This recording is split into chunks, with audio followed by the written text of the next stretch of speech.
The smell of ozone and hot steel never fully left my hands. It clung under my nails and the seams of my knuckles even after the shop lights went dark. At 3 in the morning, the only sound was rain, striking the corrugated roof in a steady sheet, and the quiet tick of cooling metal somewhere in the bay. I ran my thumb along the weld I'd just finished on the fender of a '67 Mustang. Smooth, consistent, a clean line holding 2 tired pieces together. Most people saw rust and saw trash. I saw history. I saw stress fractures where life had pushed too hard. I saw a machine that could be brought back stronger than it was the day it rolled off a line. A pair of headlights cut through the storm on the lower highway. They flickered once, then faded. A boxy delivery van drifted onto the shoulder and stopped hazard lights pulsing weakly against the black rain. I grabbed my canvas jacket and the keys to my tow truck before I gave myself time to think. The rain came down sideways, stinging my face as I hooked the winch cable to the van's front axle. It was an old Metro van, restored on the outside, painted deep sage green with gold lettering that read Baker Logistics. Someone had cared about how it looked. The driver's door opened, and a woman climbed out, nearly losing her footing in the mud. She didn't wave her arms or plead for help. She shut the door with a sharp, controlled force, then turned to face me like she was bracing for impact. Her trench coat was soaked through. Dark auburn hair stuck to her neck in wet strands. When she lifted her chin, rain slid down her cheekbones, and she didn't bother wiping it away. "I don't have cash for a tow," she called over the wind. Not apology, not bargaining, just a fact. "And I'm not leaving the inventory in the back." "I didn't ask for cash," I said.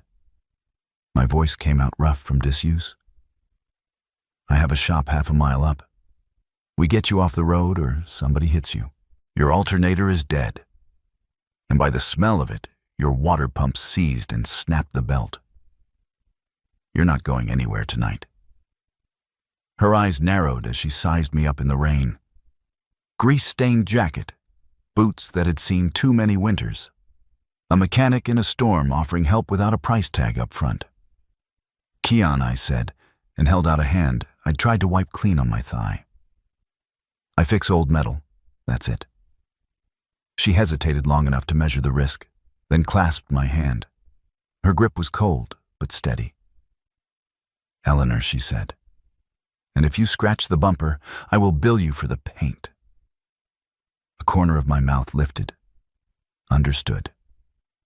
I towed the van into my bay, the winch whining as water streamed off the chassis. Under fluorescent lights, the damage looked worse.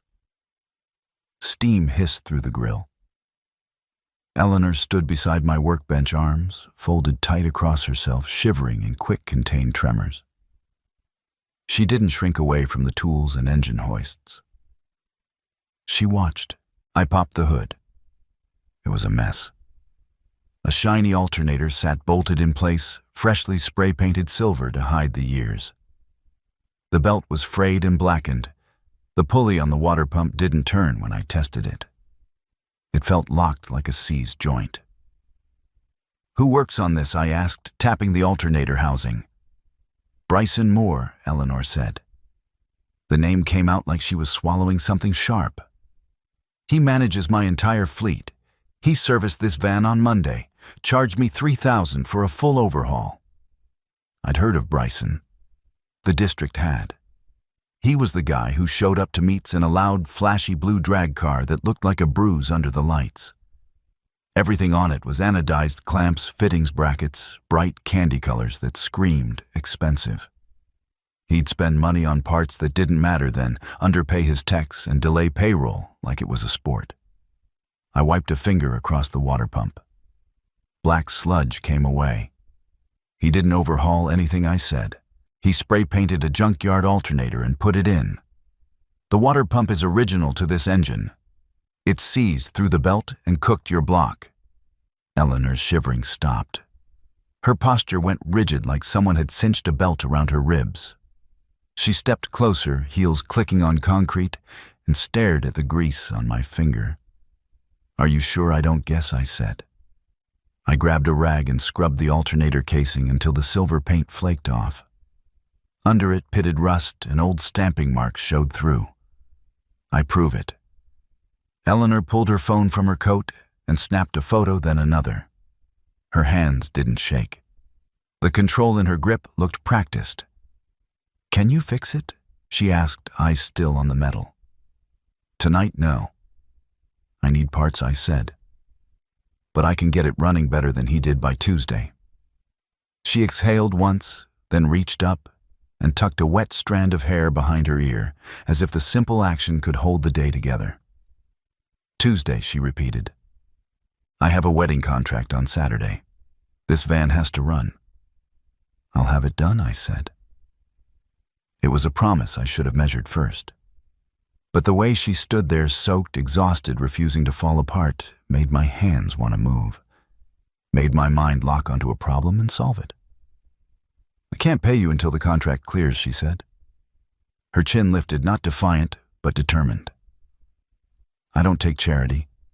I'll sign a promissory note. Interest included. Pride, clean and sharp. Fear right behind it. Bryson can make your life hard if you challenge him," I said, keeping my tone level. Eleanor's mouth tightened. "He holds my service agreement. If I use an unauthorized mechanic, he claims breach and calls a lien on the fleet. 40,000 due immediately. He's been waiting for an excuse." There it was. The reason she hadn't walked away. Not because she didn't know she was being squeezed. Because the trap was paper, and paper held tighter than chains. I nodded toward the van. "Pay for the parts up front. Labor when you get paid." She met my eyes and held them. A quick, careful calculation ran across her face, then settled. "Deal," she said. By the time I'd locked up the bay, Eleanor was wrapped in an old blanket I kept for late nights, sitting on a stool with her laptop open. She'd found the one corner of the shop that wasn't cluttered and made it functional, like she'd been doing it her whole life. "I can't lose that contract," she said without looking up. "If I lose it, I lose the fleet." "I'm not letting the van fail," I said. Her fingers paused over the keys. She glanced up once, then went back to work. Not gratitude, not comfort. Just acceptance of help, with the caution of someone who had learned help always came with strings. I ordered parts before dawn. A proper alternator, a new water pump, belt tensioner hoses clamps, and I printed every receipt on my shop letterhead, stapling them into a folder like evidence. On Tuesday afternoon, Eleanor returned with a folded promissory note and a cashier's check for the parts. She slid both across my workbench with a precise motion. "You document everything," she observed. "I learned to," I said. "Some people live on gaps." Her eyes flicked to the folder again. "So does Bryson." I didn't answer. I didn't need to. I swapped the water pump under the harsh shop lights, hands moving by feel. While I worked, Eleanor sat at my oil-stained desk, with a stack of papers, her cardigan cream knit, simple and soft, draped over her shoulders like armor that didn't weigh much. At one point, she stood, walked over, and held a flashlight without being asked.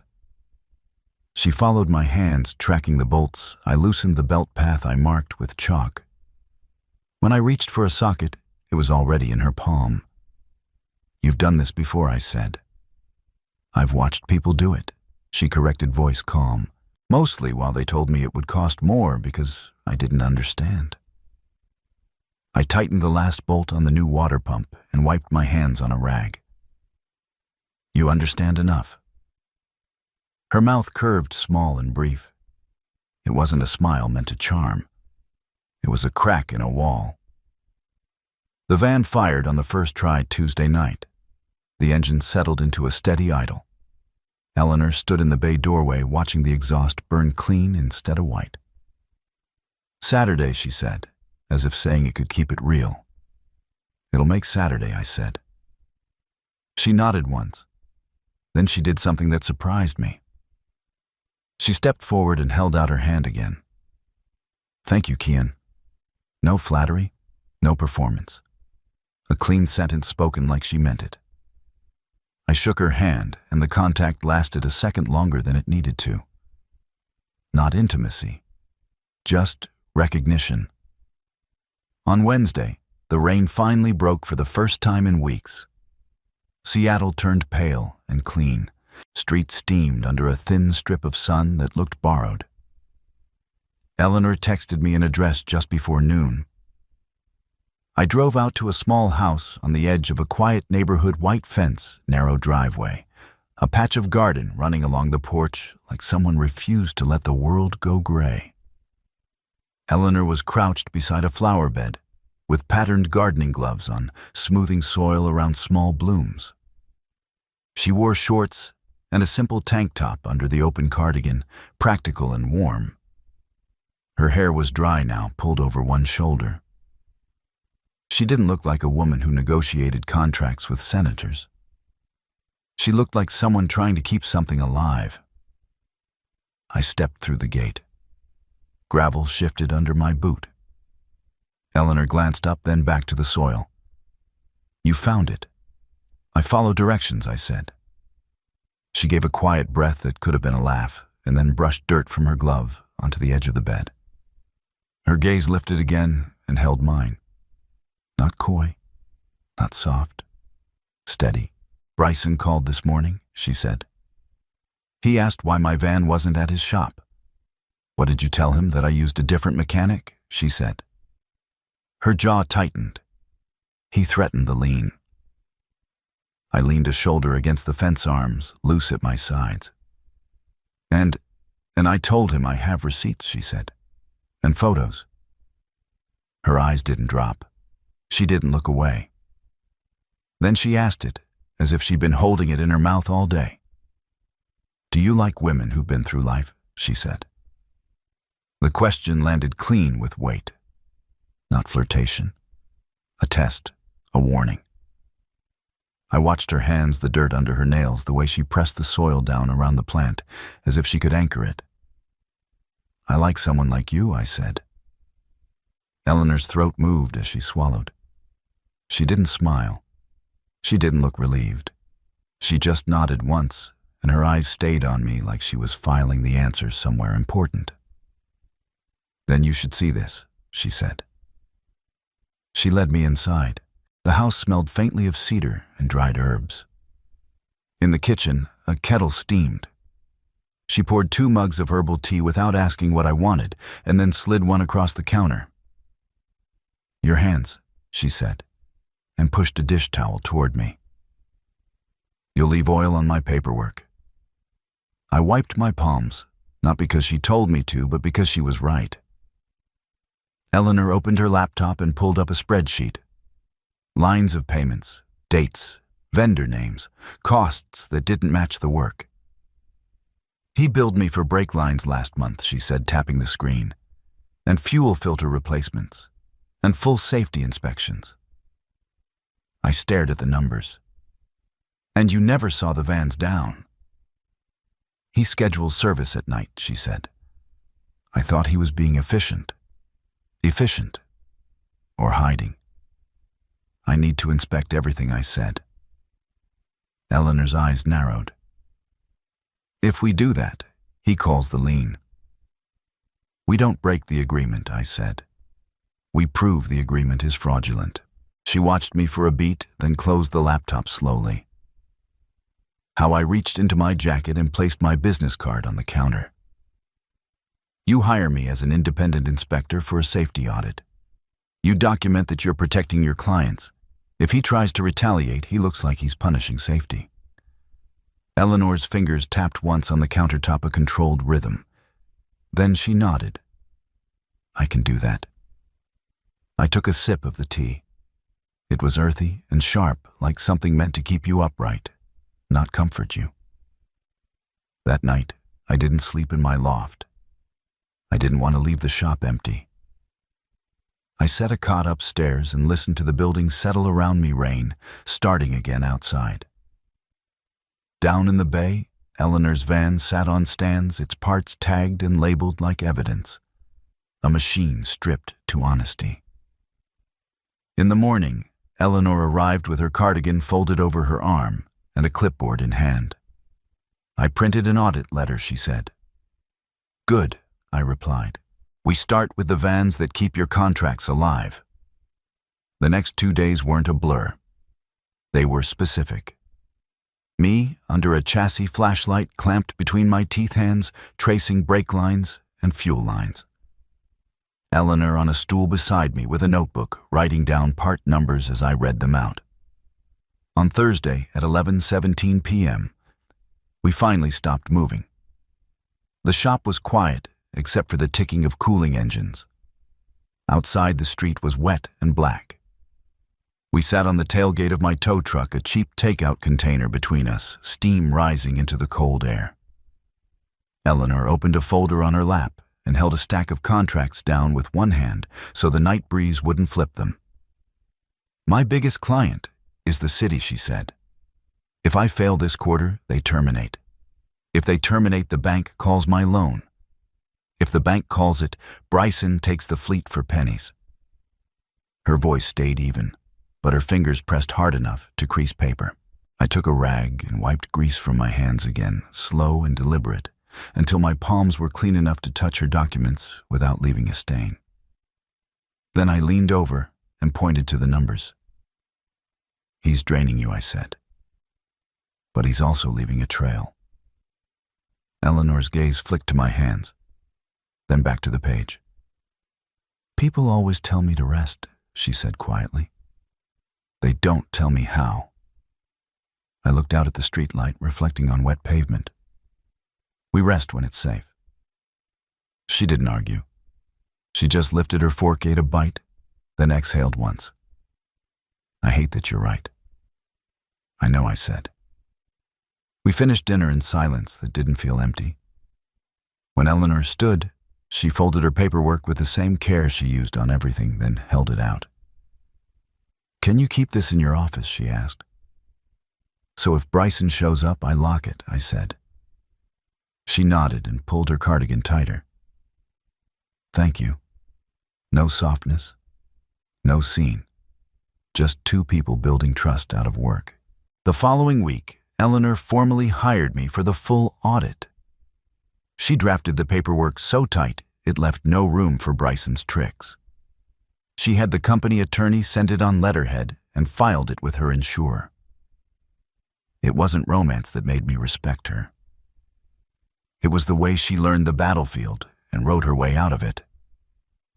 I brought in Joe, my old mentor, to handle routine repairs while I focused on the evidence. Joe took one look at the vans and whistled. "This is a lawsuit," he murmured. "It's a pattern," I said. Eleanor's routine became as steady as my torque wrench clicks. On a Tuesday afternoon, she arrived with a thermos of herbal tea and a paper bag of sandwiches. She set both on my workbench and hung her cardigan on a hook beside my jacket, like she'd been doing it for years. Then she didn't sit down. She walked to the whiteboard I used for job orders, picked up a marker, and wrote my checklist in her own neat block letters. Alternator output, belt tension, coolant pressure test, brake line inspection, fuel filter seal, photographs, bag and tag. "You missed the VIN photo," she said, and pointed to the empty line. I stared at her for a second. "You've memorized my process," I said. Eleanor looked up, expression calm. "I've spent years being told I don't understand what's under the hood," she said. "I decided that was finished." Something shifted in my chest. Not heat, respect. "Good," I said, voice low. "Then you'll understand why we're about to push him into daylight." The evidence built slowly, piece by piece. Old filters billed as new. Brake pads measured down to dangerous thickness, despite invoices claiming replacement. A pattern of repairs that were just paint and lies. On Friday, we got the first clear break. A fleet van came in with a stutter at idle. I popped the hood, followed the fuel line, and found a bypass clamp bright anodized blue, where no ordinary service tech would waste money on color. It wasn't just blue. It was the kind of anodized blue that belonged on a show car, not a work van. The kind of part Bryson liked. I looked at Eleanor, holding the clamp between gloved fingers. "Do you see it?" I asked. Eleanor's eyes locked on the metal. "He put racing parts on my vans," she said slowly, "instead of proper replacements." "And he billed you for proper replacements," I said. Joe leaned in, squinting. "That clamp's custom." I slid it into a clear bag, sealed it, and labeled the date in VIN. Then I opened my phone and filmed the bag in my hand and the van in frame behind it. "Chain of custody," I said. "He can't call this luck." Eleanor's breath hitched once. She pressed her fingers to the edge of the workbench to steady herself. "What do we do now?" she asked. "We stop letting him hide behind paperwork," I said. "We make the paperwork point at him." That night, Eleanor drafted an email to the State Bureau of Automotive Repair with attachments. Photos, receipts, a spreadsheet of invoice discrepancies, video clips of me pulling parts with timestamps. She didn't send it. She stood in my office cursor, hovering over the button eyes on the screen. "If I do this," she said, voice tight, "he will come after me." I stayed beside her, close enough to reach, not touching. "If you don't," I said, "he keeps doing this until something breaks on the road with a driver inside." Eleanor's jaw clenched. Then she moved her hand and clicked. The email went out. For the first time since I'd met her, Eleanor's shoulders sagged. Not collapse, release. "I was so scared," she said quietly, and covered her face with one hand. I didn't offer speeches. I poured fresh coffee, set it in front of her, then picked up my wrench again. "We keep moving," I said. The Bureau response came faster than I expected. They requested an inspection appointment. They asked for the physical evidence. Eleanor drove the bagged clamp to their office herself. I followed in my truck. We handed it over in front of a clerk who signed a receipt with shaking seriousness. Paper, ink, proof. Bryson found out 2 days later. He showed up at my shop in the early evening when the street was still bright, but the air had turned cold. His truck was polished. His hair was perfect. He wore a jacket with a stitched logo of a blue drag car across the back. He didn't knock. He walked in like the place belonged to him. Eleanor was in the bay, clipboard in hand. When she saw him, she didn't step back. She stepped forward. "Kean is an authorized inspector," she said before Bryson could speak. "This is a safety audit." Bryson's smile was thin. "Eleanor," he drawled as if they were old friends. His eyes slid to me. "You hiring strangers now?" I wiped my hands slowly, then set the rag down like I had all the time in the world. "Not a stranger," I said. "I'm the one who found your spray-painted alternator." Bryson's gaze sharpened. "You don't know what you're talking about." I walked to the shelf and lifted the old alternator housing I'd kept paint scraped away to show the rust beneath. I placed it on the workbench with a solid thud. $3,000, I said. "For this." Eleanor held out a folder. "I have receipts," she said. "Photos, part numbers, and the Bureau has a physical component you used." Bryson's eyes flickered for the first time. Not fear, calculation. He leaned closer to Eleanor, voice dropping. "You don't want to do this," he said. "I can call that lean." "You know I can." Eleanor's chin lifted. "If you try my attorney files for injunctive relief based on retaliatory conduct," she said, "and you explain to a judge why you're punishing a safety audit." Bryson's smile tightened again. His gaze turned to me. "You think you're a hero," he said. I didn't raise my voice. I didn't step in fast. I stepped in, once calm and deliberate, and placed myself between him and Eleanor, like it was the natural shape of the room. "I think you're a liability," I said. "And I fix liabilities." Bryson's nostrils flared. Then he backed up, hands raised slightly, as if to show he was harmless. "This isn't over," he said, and walked out. Eleanor didn't move until the door shut. Then she let out a long breath and stared at the empty space he'd left behind. "You stood in front of me," she said, voice quiet. "That's what I do," I replied. Her eyes lifted, searching my face. Why, she asked. I didn't give her a speech. I reached into the cabinet, pulled out her herbal tea, and set it on the counter. "Because you showed up in a storm and didn't ask for pity," I said. "Because he's wrong. And because I don't like people who hunt for excuses to hurt others." Eleanor's expression softened for half a second. Then it steadied again. "I'm going to win," she said. "I know," I said. The sabotage came 2 nights later. Eleanor left my shop just before midnight in one of her vans. I watched the taillights disappear, then went back upstairs to the loft to shut down. At 12:41 a.m., my phone rang. Eleanor's voice was tight. "Keon," she said. "The brakes." My blood went cold. "Where are you?" "2 blocks from the shop," she said. "I got it stopped." "Barely. I'm coming," I said, already grabbing my keys.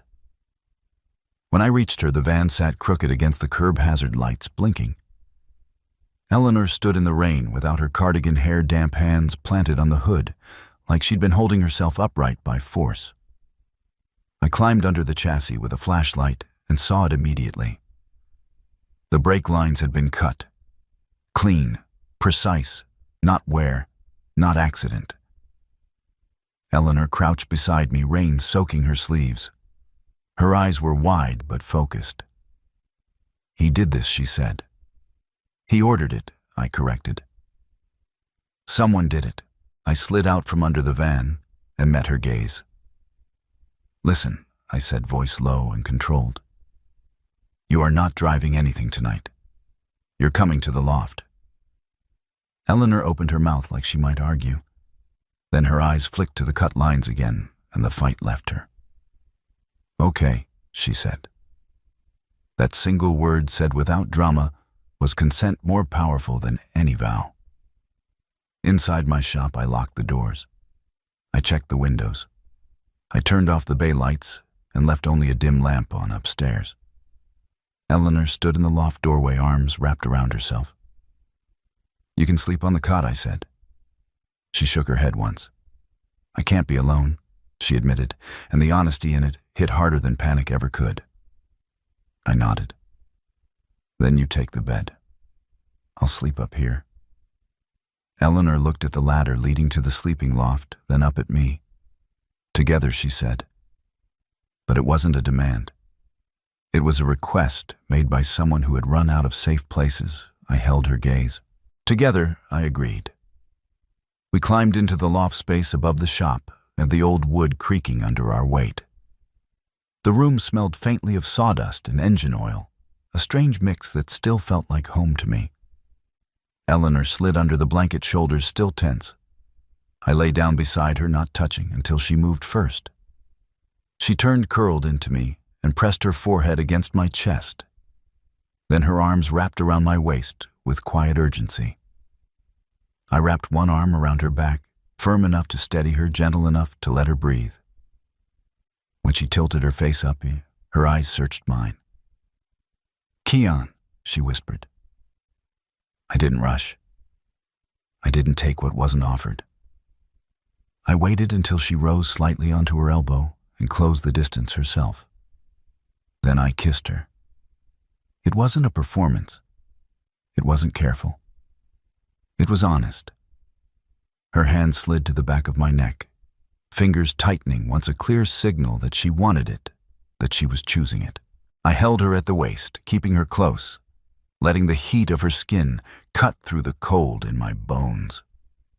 For a moment, the shop below, the rain, outside, the threat of Bryson, all of it faded. Then a siren passed somewhere in the distance, and reality returned. The next morning, I moved like a man with one job. I replaced every brake line on that van, documented every cut, took photos with a ruler and frame, and bagged the severed sections. Joe arrived before sunrise. Eleanor sat at my desk in her cardigan, hands wrapped around a mug of herbal tea, and watched the evidence pile grow. "We need security," she said. "We need deterrence," I replied. That night, rain came hard again. I mounted cameras under the eaves, drilled through wet wood, and ran cable along the fence line, with my hood up, water pouring off the brim. My hands were numb. The drill slipped once and bit my glove. Eleanor stood beside the ladder, holding an umbrella over my head, keeping the worst of the rain off the tools. She didn't complain. She didn't talk to fill the air. She just held steady. "Angle it down," she said once, pointing at the camera mount, "so it catches license plates." I paused, looked at her, then adjusted the bracket. "You're right," I said. Eleanor's eyes met mine, sharp in the rain. "I'm learning," she replied. I finished the install and dropped to the ground, water running down my sleeves. Eleanor shifted the umbrella, covering both of us now without making a show of it. "I'm sorry," she said quietly, "that you got pulled into this."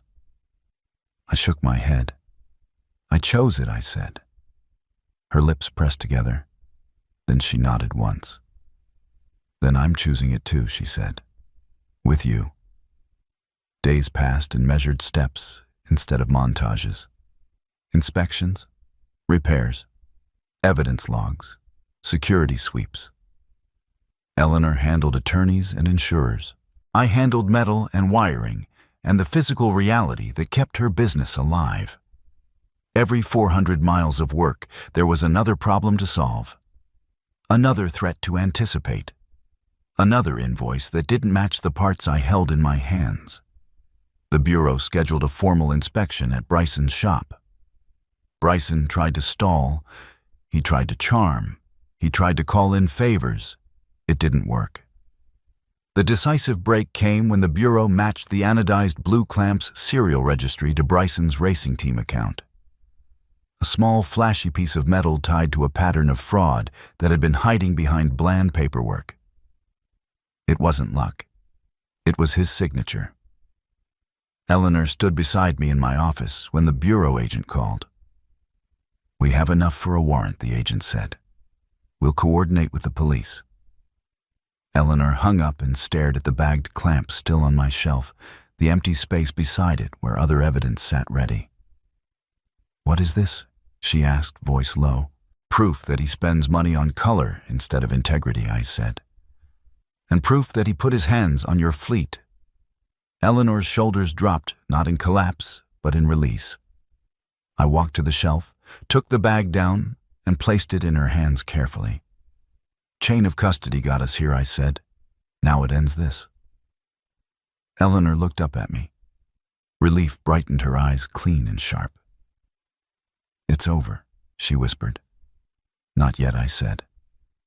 "But it's closing." The police executed the warrant 2 days later. They found tools consistent with cutting brake lines. They found stacks of falsified invoices. They found more anodized parts in bins labeled with fleet VINs. Bryson was arrested for fraud, endangerment, and destruction of property. The victory wasn't the arrest. It was the morning Eleanor's fleet rolled out again, engines running steady, drivers smiling because they weren't waiting for repairs that never came. It was a clear December day. The air was crisp. The shop lot looked almost bright. The baker won her father's van, sat in front of my bay, gleaming in winter sun. The engine purred like it had been waiting for this all along.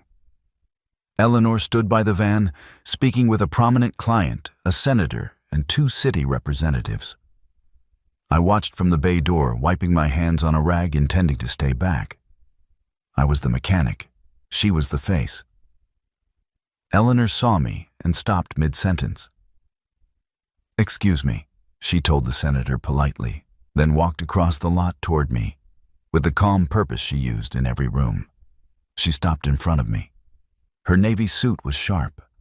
Her cardigan was folded over her arm, not needed in the sunlight, but present like a familiar anchor. "What are you doing back here?" she asked. "Just checking the idol," I said. "You have business." "I do," she said. She opened her briefcase and pulled out a thick document. She held it out to me with both hands. "Partnership agreement," she said. 50-50. You run the fleet maintenance and the restoration division. I run the logistics. We own the building. We own the trucks. Together. I looked at the papers, then at her face. No performance. No hesitation. "Eleanor," I said softly, "you don't have to do this." "Yes," she said. Her voice was steady, loud enough for the client group to hear without being theatrical. "I do." She stepped closer and lowered her voice just enough for only me to catch it. "You're the man who stood between me and someone who wanted to break me," she said. "You're the man who fixed what mattered. I'm not doing this alone anymore." She signed first right there on the hood of the van, with the same decisive hand she used to sign contracts and cut off threats. Then she handed me the pen. I didn't rush. I didn't apologize for the weight of it. I signed my name. Eleanor's eyes held mine for a beat, then she lifted her hand and brushed a loose strand of hair behind her ear, the small motion quiet and intimate, because it was hers, not offered for approval. "I asked you a question in my garden," she said. "I remember," I replied. "And you answered," she said. I leaned in just enough for her to meet me halfway. She did. Her hand rose to my jacket, gripping the fabric, once a clear signal that she was choosing this in daylight, in public, without fear. I kissed her, respectful and certain, and she kissed me back with the same certainty. The senator smiled politely, pretending not to notice the way the world had shifted. Eleanor pulled back first, eyes steady. "Come inside," she said. "We have work." "Yes," I said. And a quiet satisfaction settled into my chest like a bolt tightened to spec. Some people look at an old machine and see a reason to throw it away. I've learned to look closer. The worn parts can be replaced. The frame can be reinforced. If something still has a heartbeat, it's worth restoring. And sometimes that includes us.